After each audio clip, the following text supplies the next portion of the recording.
تو کنفرم ہے کہ معبود برحق صرف ایک ہے، ساری عبادتوں کے لائق صرف ایک ذات ہے، اور وہ کس کی ذات ہے؟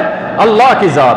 اللہ کے علاوہ کسی بھی عبادت، یاد رکھیں کچھ ہمارے دوست بھائی ہیں ان کو یہ پتہ ہے کہ نماز روزہ حج زکوٰۃ یہ عبادت ہے بس، اور میرے بھائی ہر وہ کام سن لیں، ڈیفینیشن عبادت کی، ہر وہ کام جو اللہ نے حکم کیا، محمد الرسول اللہ صلی اللہ علیہ وسلم نے عمل کر کے دکھا دیا، یہ امت کے لیے عبادت کا درجہ بن گیا۔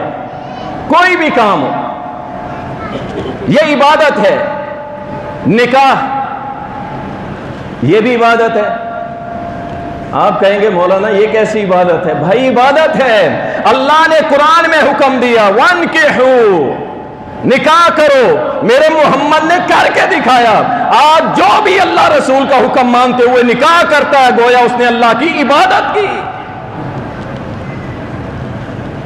اللہ اکبر۔ جتنی بھی باتیں ہیں ساری کی سارے کا مالک کون ہے؟